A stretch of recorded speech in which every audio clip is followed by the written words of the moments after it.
Okay, it is now 6 o'clock. So we will get going. I'll admit Lisa real quick here.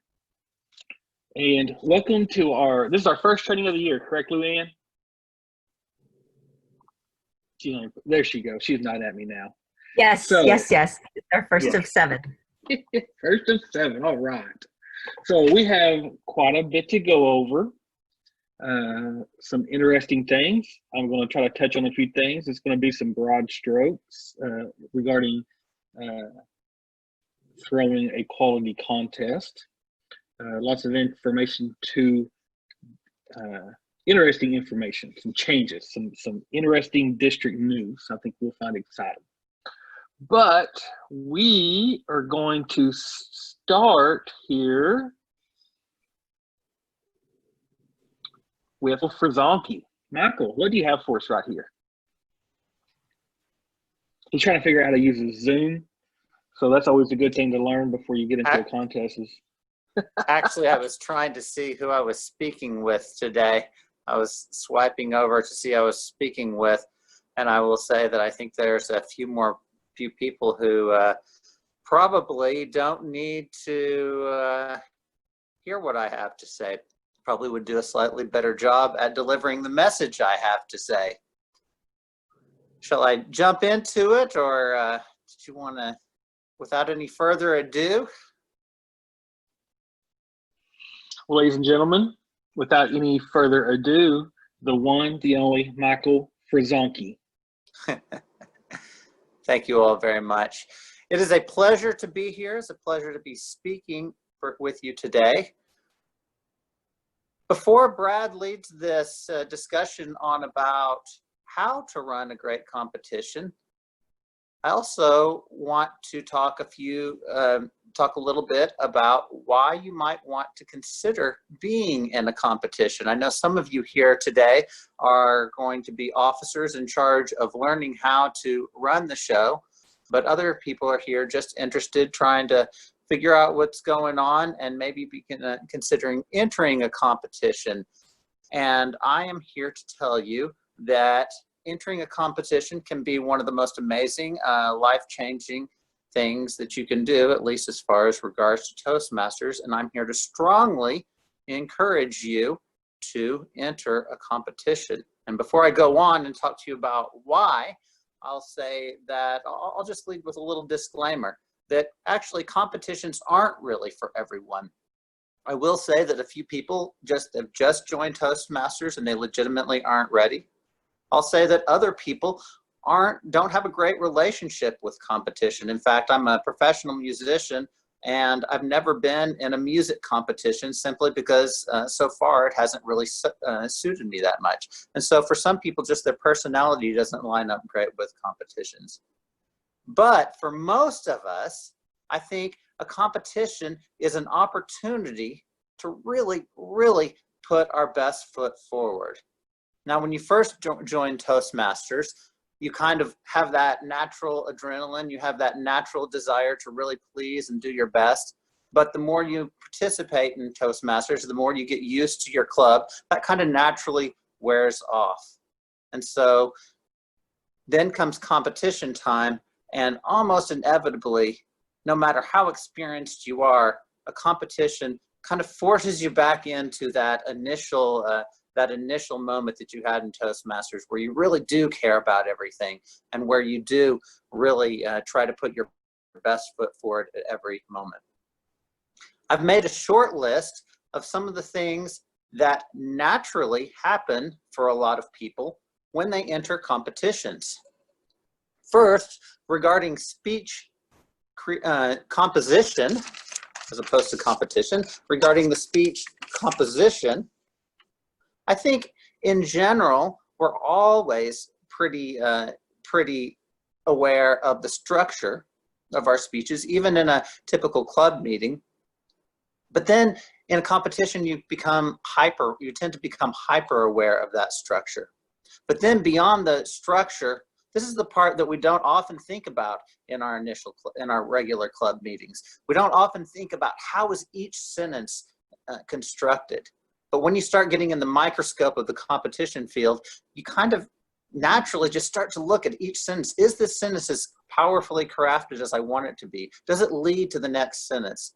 And then inevitably, you also look at all of the individual words in your speech. Every single word. Does this word really matter? Does it help? Does it push my message forward, or does it drop away, take away from the message? And I'll say these are the types of things that you may have looked at very closely in your first few Toastmasters meeting, but most of us get a little bit lazy about as we go on and get used to Toastmasters. So our speech composition typically takes a big step up entering the speech competition. The second thing that sort of naturally improves when you enter a speech competition, the second group of things I should say, is things surrounding your speech. Now you can see I'm wearing my District 16 t-shirt with another t-shirt underneath here, and I've put on a light in the room, but I haven't really taken time to get the lighting perfect. And I gave you what I consider to be the ultra rugged half shaved look that my wife actually kind of likes. But I can tell you, I promise you, I would not do any of these things in a speech competition. I'd take the time to get my suit on. I'd take the time to get the lighting just perfect. And I take the time to really look and be on my best. When it's a live speech competition, how you interact with the other competitors is kind of a nice thing that just happens naturally. You typically are more interested in what they have to say. You typically are hyper aware of what they're doing, whereas maybe you might be a little more self-involved in your regular Toastmasters meeting. And even the way you approach the stage, be it a virtual stage like this, or be it a real stage in a real speech competition, you don't just sort of wander up there or just flip on. You approach with purpose. And so all these things surrounding your speech, they tend to naturally improve when you enter a speech competition. And then finally, of course, your delivery. Now, we always want to be fit through with filler words, and we always keep trying. And we always keep trying for vocal variety, and we always keep trying to move naturally around the stage. But in competitions, you don't have a choice on these things. If you don't do these things, you're eliminated. And so, whereas at your regular club, really presenting your speech well might be an option, but if you want to progress in a competition, then it is a necessity. So this is a short list of things that seem to just sort of naturally happen when you enter a speech competition. If any of you are out there who have not been in a competition, now I will say that I saw quite a few of you that have been in a competition and several of you who have actually beaten me in competition, so you probably should be delivering this speech instead of me. But if there are a few out there who are considering, I would strongly encourage you to consider that. And don't judge it before you've tried it. Just give it a try. Because Toastmasters is about challenging yourself. And especially the speech competitions, they can give you that format to challenge yourself and yet still maintain the positive and supportive environment that Toastmasters is famous for. Strongly consider being in a competition. And with that, I'll hand it back to you, Brad. Thank you, Michael. Thank you very much. Job well done, sir. I think that we may take that speech and edit it out and put it out there for the whole world to see next week. We'll see. I know a guy who can do that for me. So, but yeah, thank you very much. If you are thinking about competing, I have many friends that have done it before. They thoroughly enjoy it. So since all my friends do it, I can't because somebody's got to run these contests, right? That's what they tell me anyways. So we will move right along. My helper had his power outage today. So let's talk about that real quick. With this way the technology is, my technology master, you might call him, emailed me about 30 minutes before and told us that he had a power outage, so he was going to need some assistance. I think that's what happens. We just have to be prepared for those type of instances, especially with the way today's circumstances are. We always must be prepared. So let's talk about the big news that we received this week.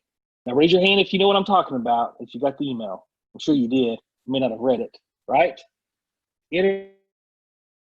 Interesting changes. Interesting. I think that they're wonderful changes. I applaud our district leadership for stepping out onto a ledge. And we'll get to some more thoughts onto that. And after we kind of go through some stuff, we're going to have Luann come on and give us a few thoughts and some comments, and then we're going to have some little Q&A in case you guys have some more questions. But for those of you who do not know, I'm just going to read it from the website because it's just a little easier. In years past, some area contests did not have enough contestants to produce an exciting competition. This year, we are rejuvenating our contest by allowing more contestants to compete for the areas in our district. In 2020-2021, District 16 is allowing clubs to send 2 contestants to the area contest in areas that have 4 or fewer clubs in good standing. The contest rule is as follows. If an area has 4 assigned clubs or fewer in good standing, districts have the option to allow 2 contestants from each club to compete in the area contest. So I will give you a great example. My club, we are in K1. There was a year where only my club, Sooner Toastmasters, was the only club competing. So we had 2 area contests where we were the only club competing. So we only had one person at the club. Then we went to division where we just had the 1. So now at the contest level, they can send, or at the club level, excuse me, they can send 2 to the area. So at least we would have had 2 contestants to compete. Now at that time we had 4 clubs in the area. So those 2 could have advanced to division also. And you create more competition. You know, we have many areas with clubs. My club in particular has a prison club. They have yet to show up for an area contest. I don't know what the deal is, you know, but I hear they compete all the time at the club level. So I don't know. But so now we can add more kids to those areas and have some more quality contestants for sure. Those are my personal opinions. And this, Luann, this is going to be for all 3 contests, right? Because this year we're doing the humorous, international, and table topics, correct? Yes, that is correct. So the humorous will be in the fall,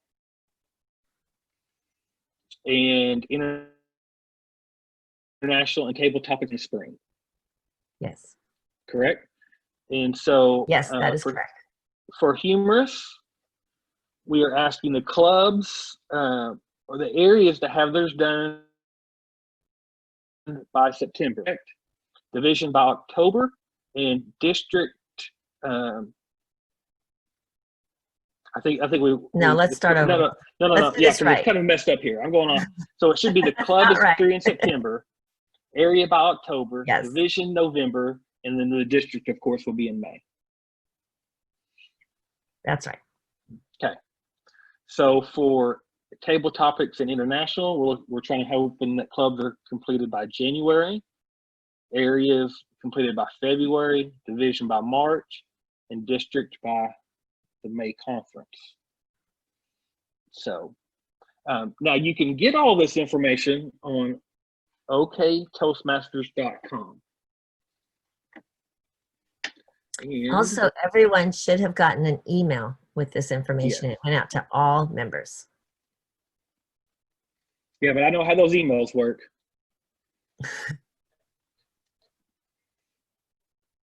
This is actually what you're looking for right here, an OK Toastmasters. It will fall under member resources. So for your area directors and division directors, you definitely want to go to that website to look to make sure that your areas and divisions are eligible to participate in those multiple contestants. Every area may send 2 to their division because there is no division in our district that has more than 4 clubs. So every area contest should send their first and second place winners to the division contest throughout the entire district.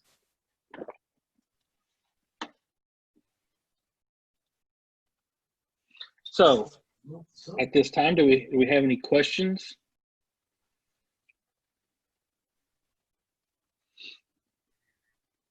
Yeah, I've got a question. Yeah, can you hear me okay? Can you hear me okay? That's a little bit better. Okay, yeah. My name's Luke Ellis. I'm from Mustang Toastmasters Club. And my question is, can a club send 2 contestants to the area without having a club contest? Yes, they can. It's the same as last year. An area may not send any on without a contest, but a club can appoint. Yeah, I just wasn't sure when you were It's talking just you about. get to send 2 instead of 1. Yeah, I didn't know you could send 2 though. Okay. Yes. Now, don't forget, if you have a contest, you still have to follow the rules. And if one of them falls out of time or goes overtime, then they become disqualified. Okay. Then you can't send them anymore. So if you do have a contest, make sure and tell them when that red light comes on, just to stop talking. So just a word of advice. So Michael, did you have a question? O'Toole. I have a question for Kathleen O'Toole. Yes, sir.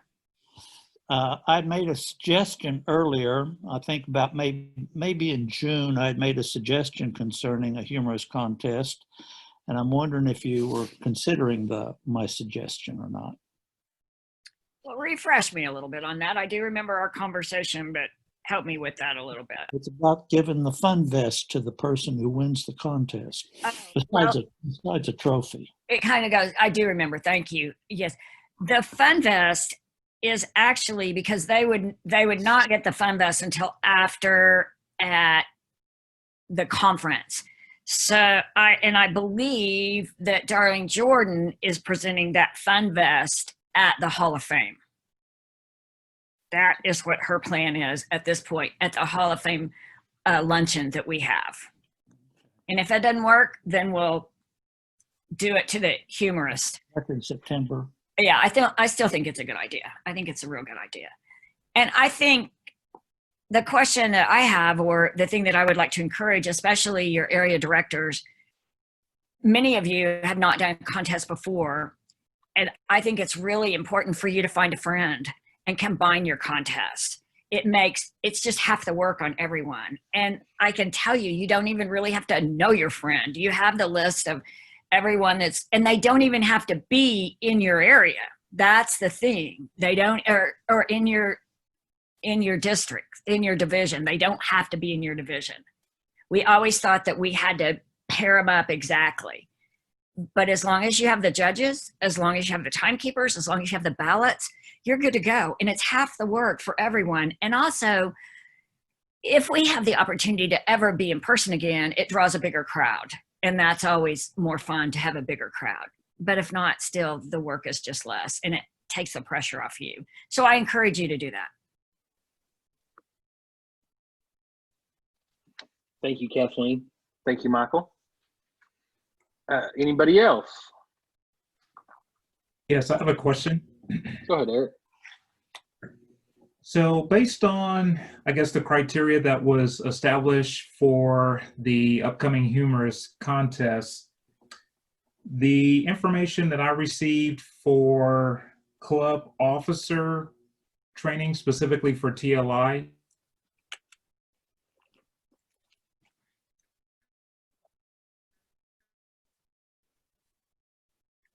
I think he froze up.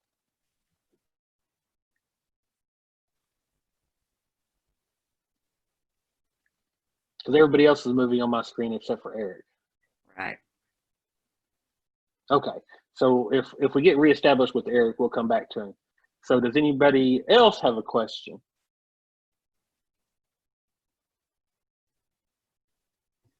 Rod, I got a question. This is Samson with Konoma 454.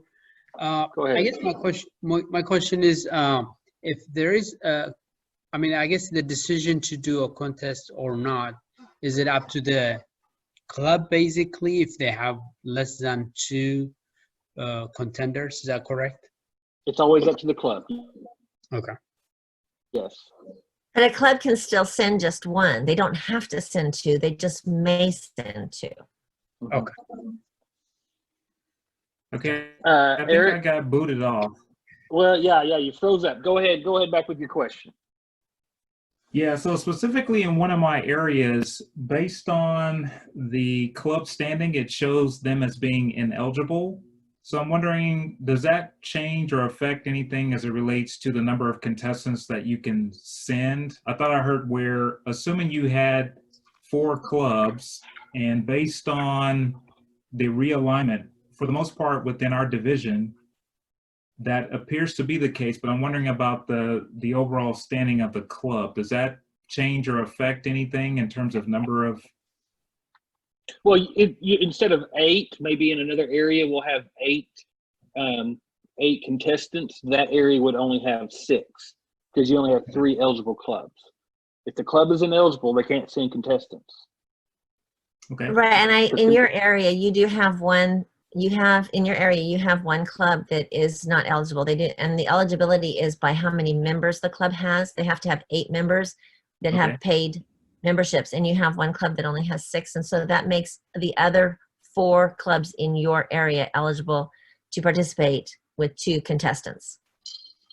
Okay. What about Eric? We can talk about that separately too, because there's Okay. some issues with that we need to discuss. So let's address that. But that's kind of, you're the only one that's dealing with that. So. Okay. Thank you. You're welcome. Thank you for being patient.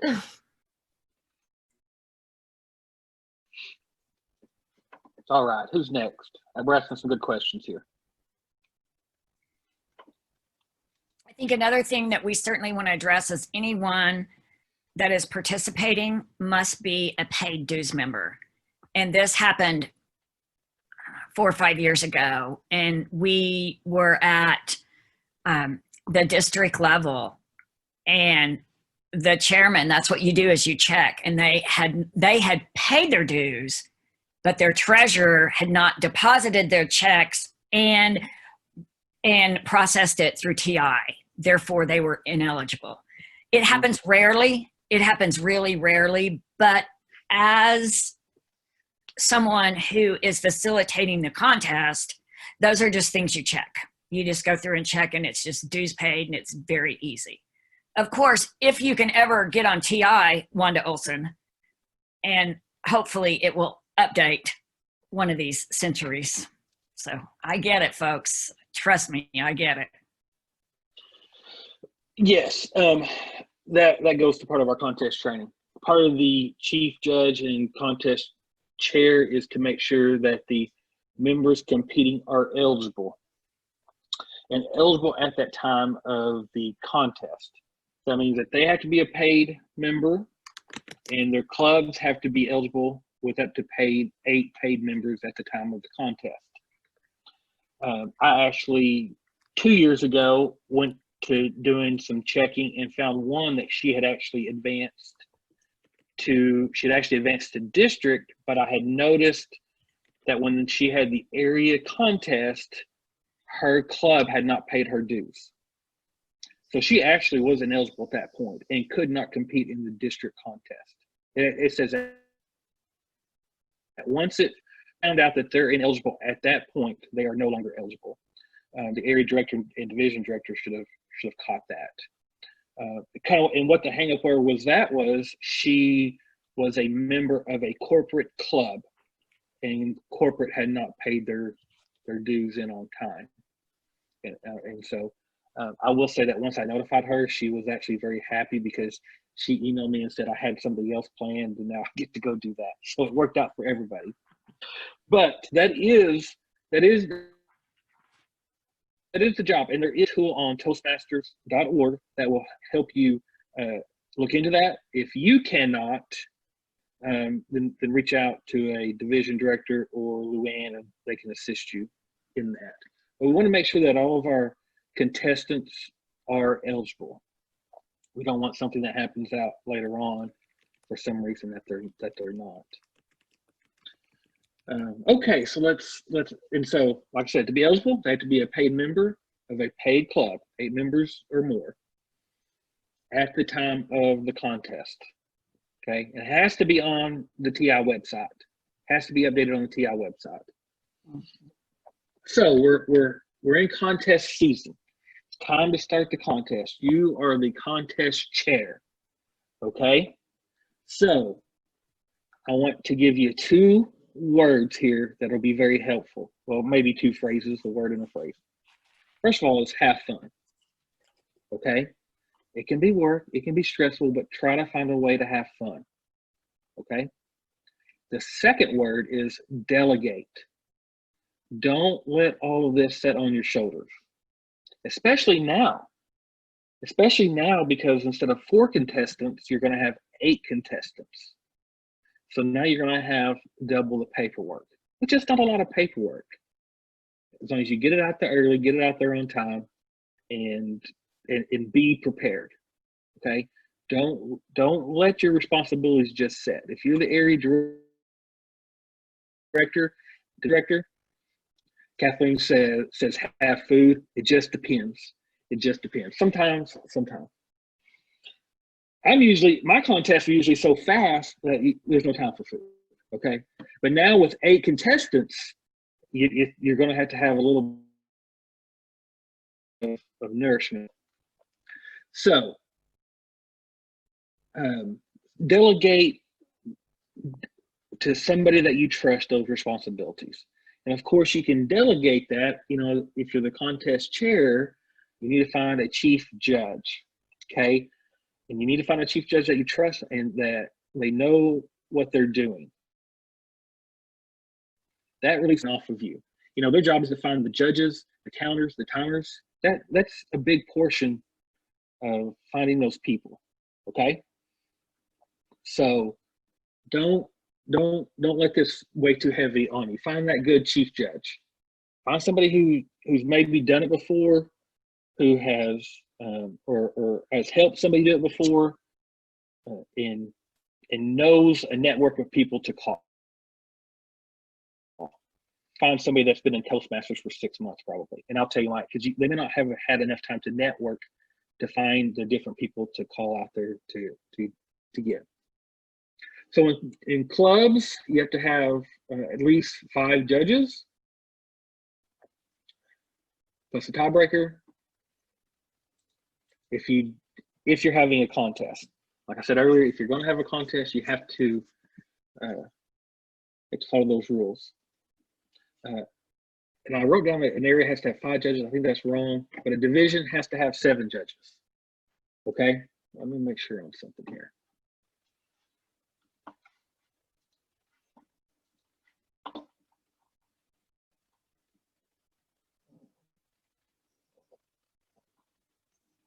I believe you only have to have 5 for a area contest. If I find that wrong differently, I will let you know. That's why you have a chief judge. They'll take care of that stuff for you. So the next thing to do is to find you a good Toastmaster. Try to find somebody who, they don't necessarily have to do it before because they're new people, but let's find somebody who's actually been to a contest and has seen it done. Okay? And sometimes all because somebody is a great speaker does not mean that they're necessarily a great Toastmaster. I've seen that probably happen a couple of times. So the Toastmaster, they're kind of controlling some of that time frame, and they have to be able to, especially when you're waiting on results to come back, they have to know how to fill in some of that time, move things along, slow it down, speed it up. You want somebody that you're confident with that will do that. And you can start, somewhere new at the club. As you progress more, you want somebody who kind of knows what they're doing.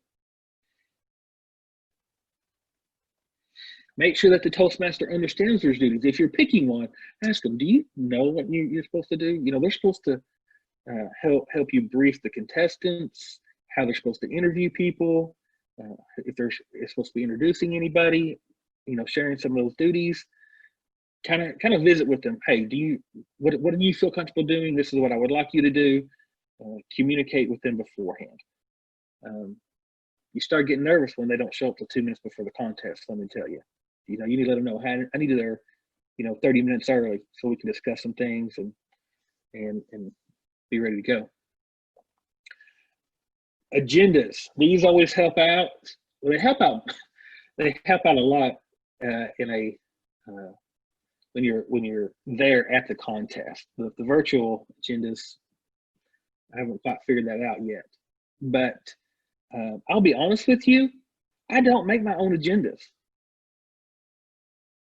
I delegate somebody else. That's a big word. Delegate it out. If you have the information, delegate it out. Okay. Now, I'm not saying it out for them to print it. Okay. Sometimes I'm lucky and they print it. Sometimes I have to print it. But to make those agendas, that's one of those things that you can delegate out. If somebody's like, oh, I'm a graphic designer, that's a great person to handle the agenda. Has anybody been to my in-person contest, some of my agendas, right? I do some great agendas. I don't do them. I delegate it out to a person who is much better than I am at that. And that's okay. That's part of that. We want to get as many people involved in our contest to help us out. That's like Kathleen said, bring food.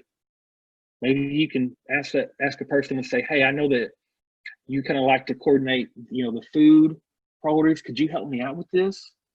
Okay. You're the contest chair. You have a lot of things going on. You know, you're trying to make sure that everybody has the correct documentation, trying to get it to the Toastmaster. You're trying to make sure if you have microphones, if they're all set up, if the stage is set up right, if the room is set up right. There's lots of little nuances that you as a contest chair have to worry about. And, you know, I'm not saying delegate everything, but there are some of these things that can easily be delegated. And I definitely want to help push you that way to help you with that kind of stuff. A great idea, especially to give to the Toastmaster, is a script. It's something that Luann and I talked about. It's something that I learned from a few other folks. You can find some from other districts. I talked to Luann and open my big match. She gave me a project to make some scripts to put on Oklahoma Toastmasters. It's just something to kind of help you out with, to know where you're flowing with it, how the Toastmaster, how he needs to flow with it.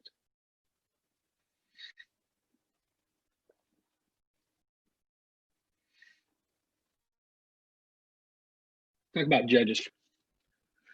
Judges' responsibilities. And we're going to touch on this just a little bit. I've been a judge numerous times. It can be difficult, especially when you're at a contest where there's some great speakers. Man. But you know, your three main responsibilities are to the contestants. You know, you're to be fair, impartial, and deliver a professional performance. You know, I know we're all human. Things happen. Okay. So if you think that there's a contestant that you may have an issue with, that you've had an issue with in the past, and you don't think you should be or can be partial to, then maybe you won't need to let the chief judge know. Maybe they need to find somebody else. Okay.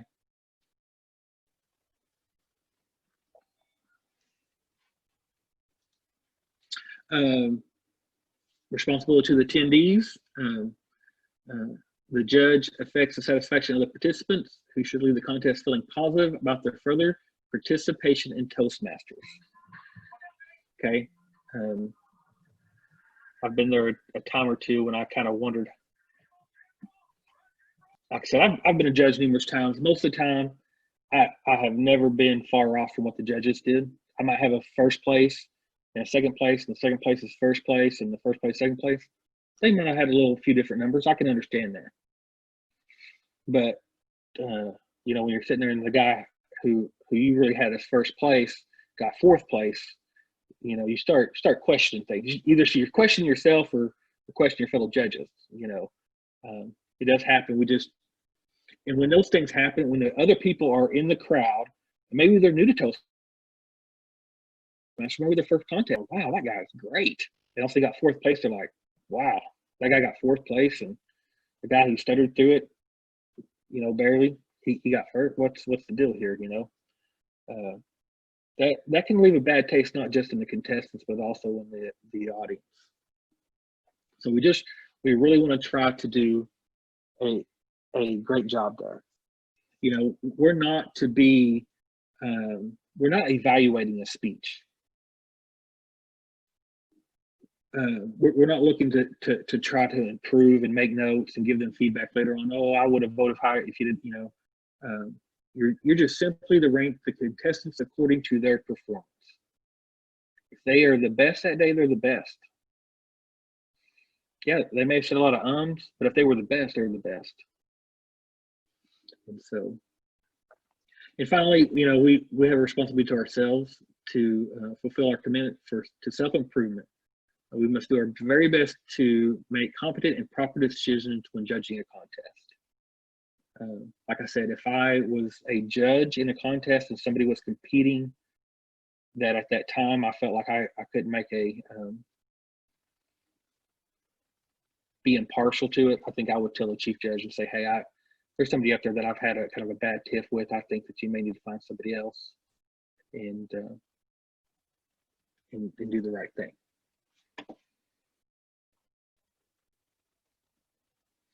So take a look at my time. Okay, so let's talk about eligibility. Of course, they must be paid members of a paid contest. They must have completed 6 projects in the Competent Communication Manual or earned certificates of completion in version 2nd of any path in the Toastmaster Pathways Learning Experience. Of course, there is an exception. A charter member of a club chartered less than 1 year before the club contest is permitted to compete without having completed this requirement. So if the contest is October the 1st and they chartered August the 15th, of course, they didn't have time to complete all that stuff. So they would be eligible to compete in those contests without meeting those criteria, at least until August the 15th of next year. Then they would have to have that criteria met. So, and they have to have officially chartered before the area contest. And only members who join Toastmasters prior to the rollout of Pathways in the region can apply speeches from the Competent Communication Manual to speak contest eligibility. So, if somebody joins today and they decide, oh, I'm just going to do the manual speeches, do 6 manual speeches, they still would not be eligible, okay? Because they should be doing the Pathways criteria, and that's what they'll be decided upon. Okay, one of the sticky points in the contest that I've definitely had to come up before, disqualifications, right? Only contestants and judges can file a protest. Okay, Luann, are you there? I am. What are the criteria for a disqualification? Oh dear. If it's copied, if it's not, and only like you said, the contestants and judges can complain about it. But if somebody says that they think the speech is not their own speech, and then also if you go over time to disqualify, is that what you're talking about? Well, but you can't protest on that. These are protests. No, you can. So you know, I did have a question there about what you were saying. You said that you had to have those speeches in to be able to do the contest, but I'm thinking that's only for the international competition. You don't have to have. There's no criteria for the tabletop or the humorous. Correct. Yes, okay. correct. Thank you for that. Yes. That. Yes, thank you for that clarification. Yes, only international speech do you have to meet that criteria. Okay, so on protest, Luann is partially right. And there was actually a change just this year. I didn't even know about it till I happened to read the rule book. That is important, folks. Go and read that rule book. You will be surprised what is in there. And all the little things I've kind of told you, delegate stuff out, there's a checklist on the back of that rule book that will help you out tremendously.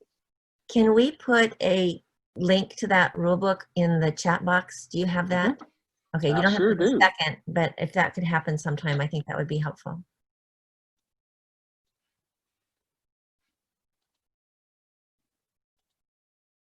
Whoops. I messed it up.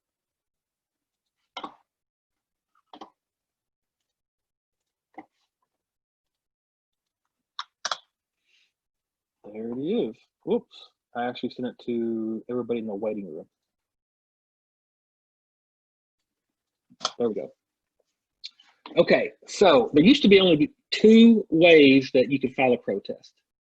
Originality, and if you felt like they were an ineligible participant. Maybe you knew that their club hadn't paid their dues, and you could protest, say, I don't think that they're, or we say that, hey, I've heard their speech before from somebody else, here's the proof, okay? There is now a 3rd criteria, okay? Contestants must not reference another contestant or a speech presented by another contestant from the platform at the same contest in which they are competing. So it sounds like if I got up there and Michael Phillips presented before I did, I got up there and said, well, Michael's speech sure was great, wasn't it? Well, that automatically disqualifies me. Or if I got up there and say, yeah, Michael has this opinion about that speech, but you're about to hear the real opinion or the real facts. Now you have a potential for disqualification. So that's an interesting rule. And I will be honest with you, I have seen something kind of like that happen. It was during a evaluation contest, and the speaker, the test speaker actually referenced a contestant that was going to be giving her evaluation. And I did not think that that was the right thing to do. So at the time that was cool, but I did not, that was at a area contest. So interesting. So I just kind of did a broad brush of some of the things that I definitely think you need to touch on. There's a lot more to go on. What I'd like to do is stop for a minute and do some questions and Q&A. We may not be able to get to everything. I have put my email and phone number up there. Feel free to email me or text me at any time. And I just say text because I can't always answer my phone, but I may shoot you a text, say, hey, can I call and talk to you?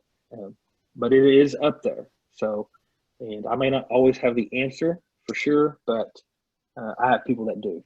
So, but do we have any questions? Michael Kirkland, absolutely.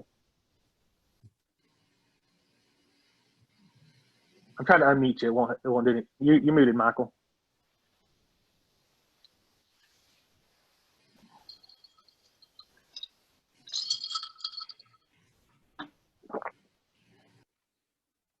Call it out.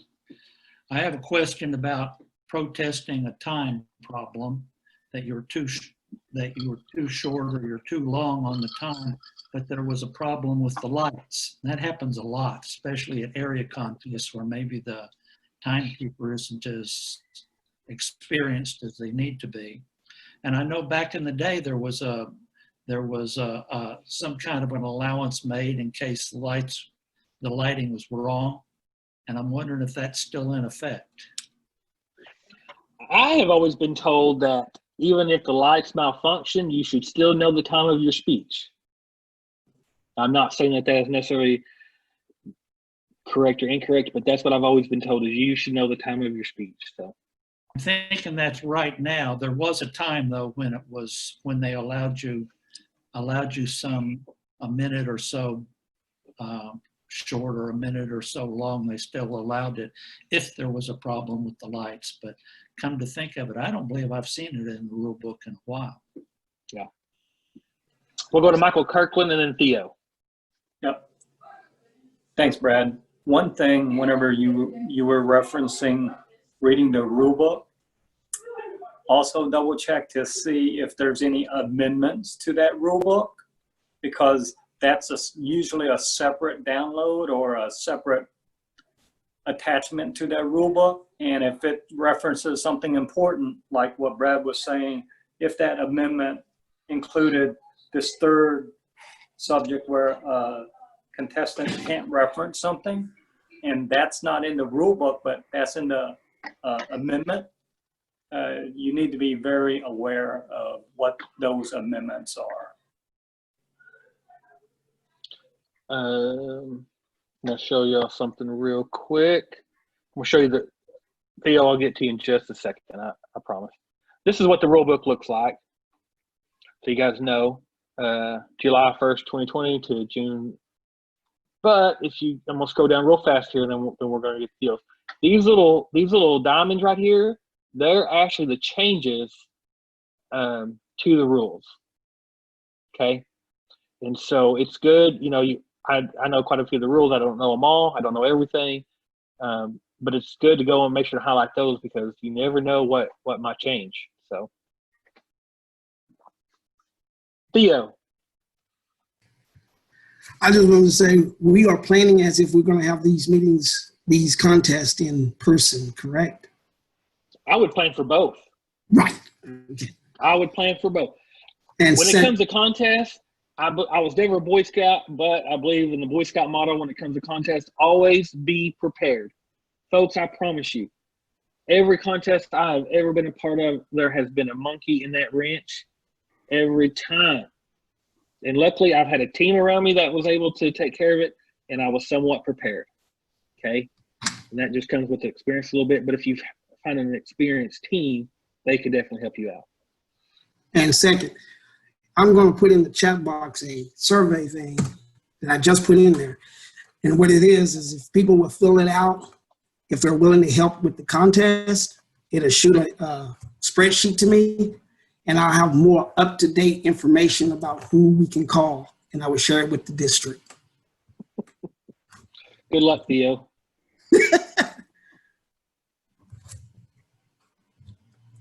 That's it.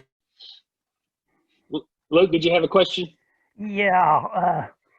Assuming that if we do have a Zoom contest, is the stage dimensions just thrown out the window? Are you required to stand up? I'm not sure how that works. Okay, so the contest chair sets the parameters of the stage. And I know it's a little bit hard the way things are. When it came to the district last year contest, I had to set parameters. And I talked to the contestants beforehand, and we talked about it a week beforehand. And then a couple days before that, again, and kind of went over to see how it looked, so we could all be in the right dimensions. Okay. So, a contest, a contest or a club contest, maybe even the area. I mean, people have different setups. It's hard for everybody to have kind of a professional setup and get things right. I think in this time frame that we're at, we need to really work with our contestants and our club members. They just need to be prepared as they move forward what's going to be asked of them. Yeah, they may have to get rid of their background, because if they're going to be moving around, because how that it blurs. Mm-hmm. Okay. Mm-hmm.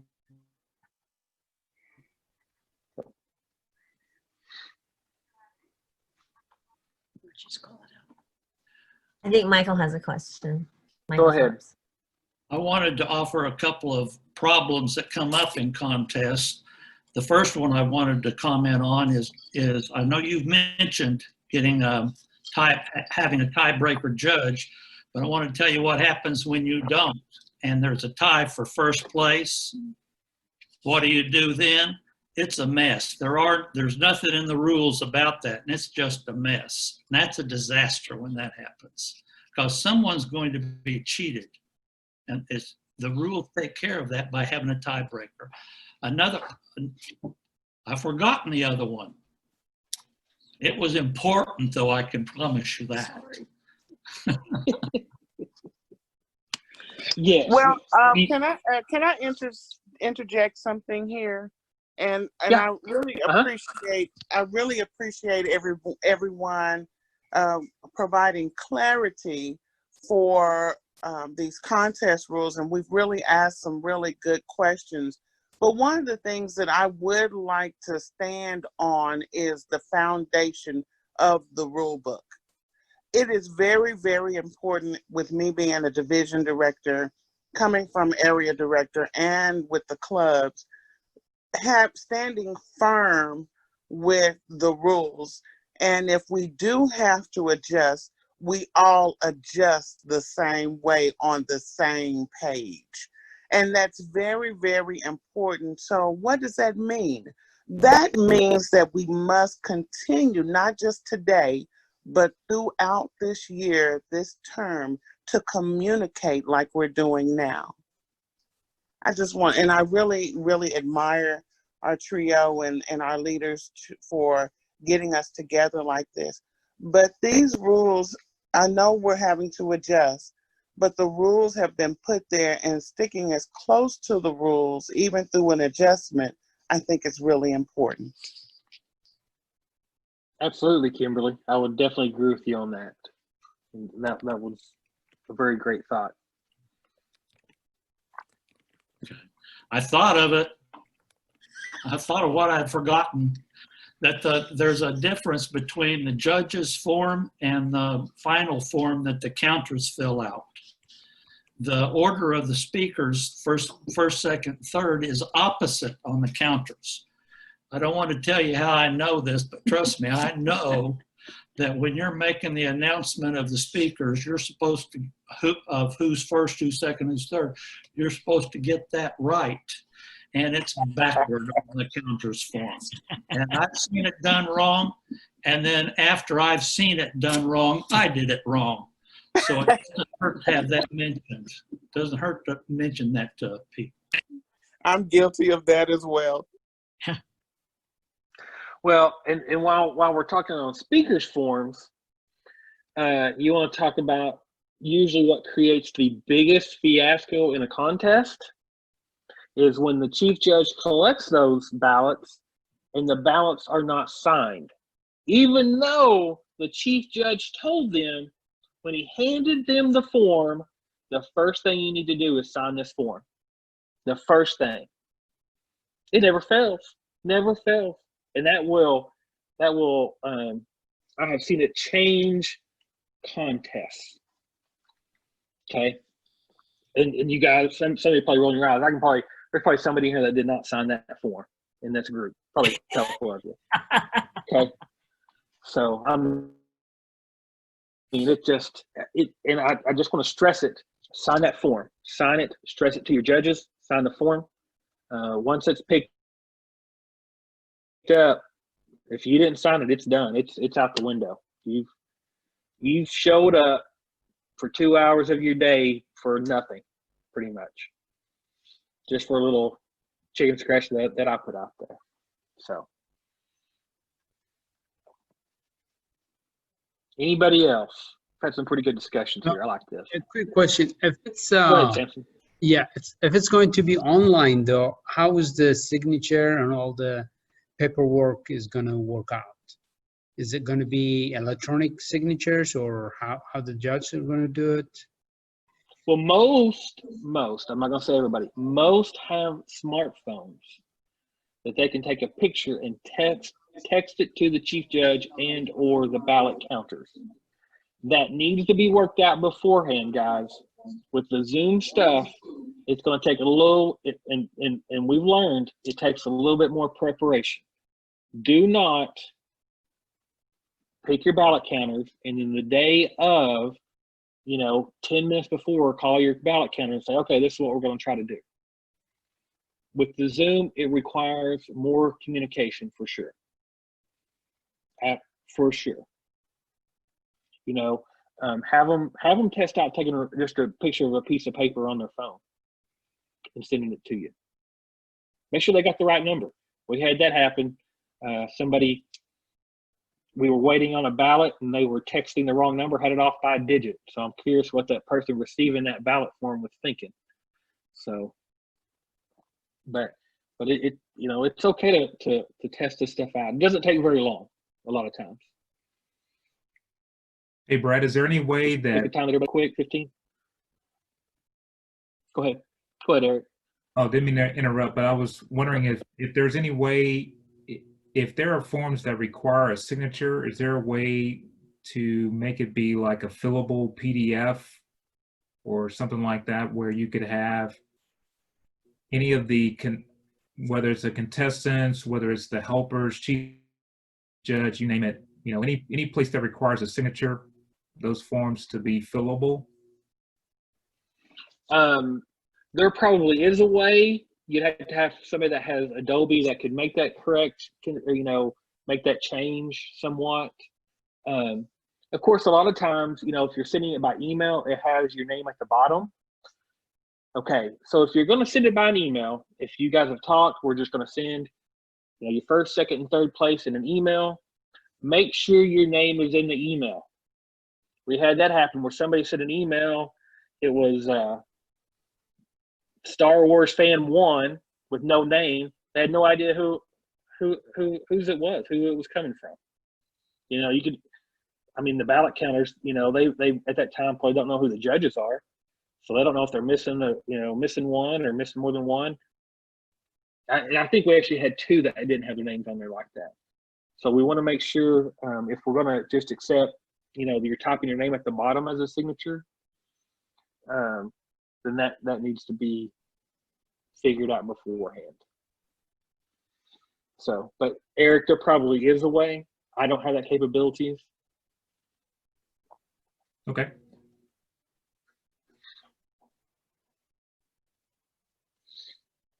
We've only got a few minutes left, folks. We've had some great.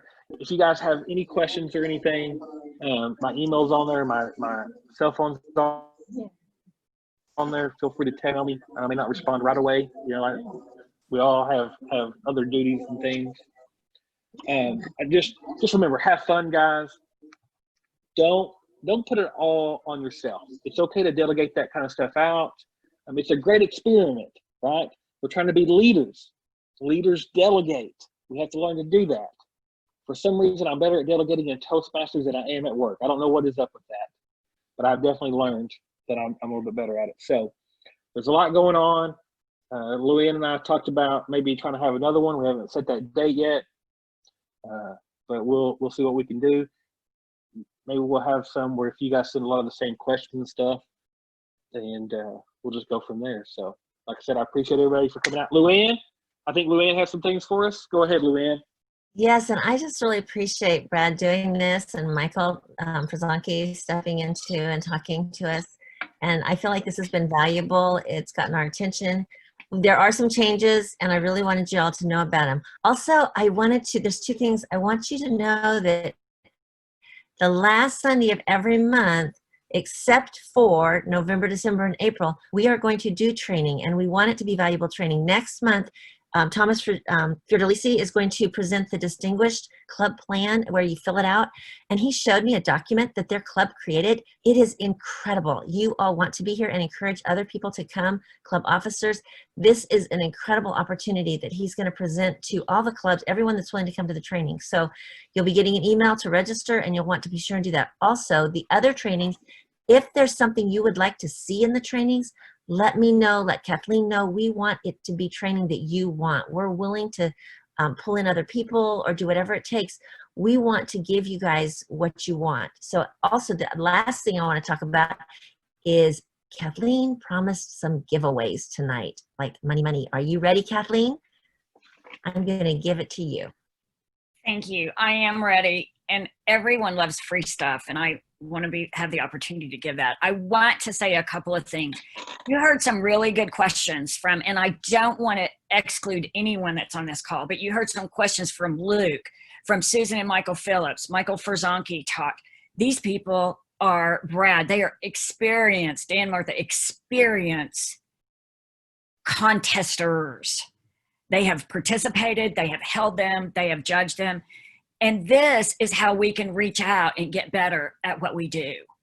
and you reach out and say, let me ask you a question. Or, you know, I got a dumb question. I mean, how many times do I say that? I got a dumb question. And you know what? If you don't know the answer, the question's not dumb. So I encourage you, the trio is available, but these people on this call right now are just, they're so knowledgeable and so skilled, and they have been in those shoes. So reach out to each other. This is how we get stronger as a district. Only if we can hold hands and reach out together.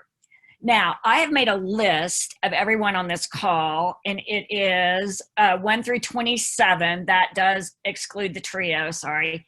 And I have asked Surrey to give me one between 1 and 27, but I have one more left. So I thought I'd let you hear what that number is. See how this works. Surrey, give me a number between 1 and 27. The answer is 27. 27. Ladies, and the first answer was 21. The number of 21 receiving a $25 gift certificate to anywhere of your choice. That's the drum roll. Theo Ross. Number 27 that receives a gift certificate to anywhere of your choice is Vicki Howell. So would you all get with me and tell me if you want Target, Walmart, Amazon, just whatever you want, and I'll drop it in the mail to you. And I can just say, we are here to get better. We're here to get stronger. And you all, we may be on Zoom for the whole rest of the year. No one knows. And if we are, we're just going to do well and be successful. Thank you for being here. Brad, Michael, again, thank you. Michael Kirkland, we're all in this together. And that's what I have. I say thank you, good night. And if you have any questions or any problems, you take them all to Michael Kirkland.